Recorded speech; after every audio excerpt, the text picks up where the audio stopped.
Hello, Brad here again with another fragrance review. Today I want to talk about a Banana Republic fragrance called Black Walnut. And this is the inside of the card. I had gotten two of these 2 ml sample sprayers off of eBay. Inside the card it says, "Discover timeless masculinity, sensual and refined." Now the note breakdown on this one is cognac in the top, tobacco in the mid, and in the base, Virginia cedarwood. So this is a very simplistic type fragrance. One note for each level of the pyramid. Came out in 2006, classified as a woody aromatic.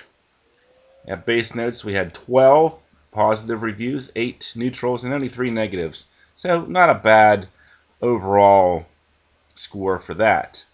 And also the presentation and the box, really nice for this one.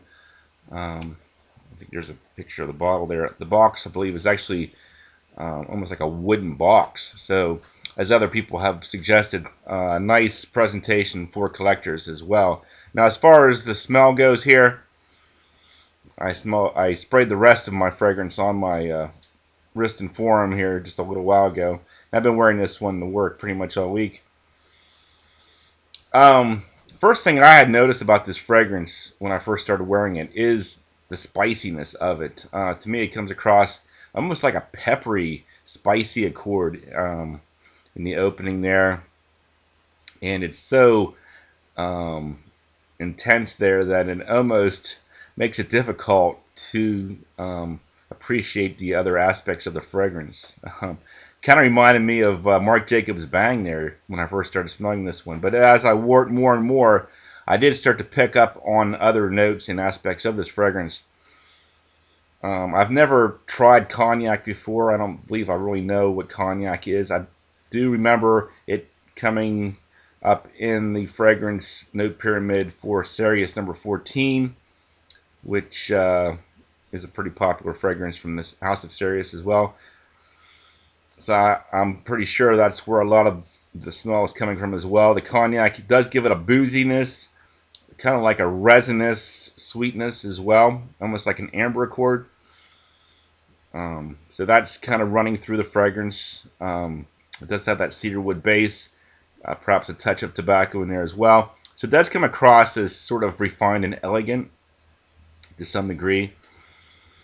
I think it's pretty nice. Maybe a bit too heavy on the spices for my taste. Like I said, it almost came across as like a blast of pepper in the opening. I didn't get any compliments or complaints while wearing this one. Although when I did wear this one for the first time in my living room, my wife in the kitchen started sneezing, and I couldn't help but think that maybe she was catching the spices there in the opening. So maybe that's what was going on there. But probably one of the biggest complaints about this fragrance is the projection longevity. After about 30 minutes or so, this one does seem to really tame down, and it might be kind of hard to pick up unless you're like really in somebody's face to smell this one. Let me go ahead and get into some scoring though. Let you know what I think here. The smell, I give it 6 out of 10.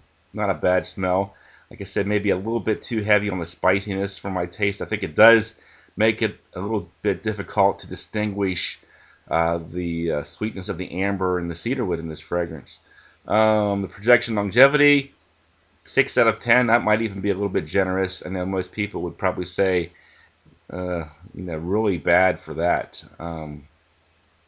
Can hardly smell it unless you just hold your wrist up to your nose for most of the day. After a few hours, you'll kind of forget you're even wearing anything. Uniqueness, I give it 6 out of 10. Reason for that, as others have suggested, there are other fragrances. Now, I said Marc Jacobs Bang a little bit. Somebody on Fragrantica had mentioned Tommy Bahama for men, and I certainly see that as well. Tommy Bahama did have a rum accord, so kind of similar, but with rum instead of cognac. Actually, when I tested those two side by side, I think the cedarwood was a little bit more heavy in Tommy Bahama as well. So I think I actually did enjoy Tommy Bahama a little bit more. I think somebody else suggested Tim McGraw's Southern Blend, so I can kind of see that as well.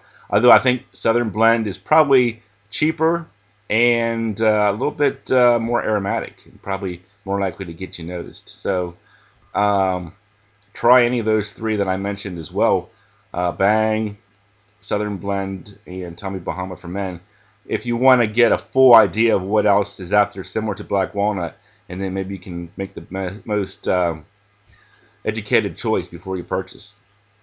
Versatility, I give it 6 out of 10. I see this mostly as sort of a between season fragrance, spring, fall.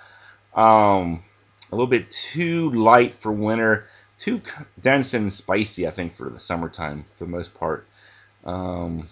Price point, I give it 6 out of 10.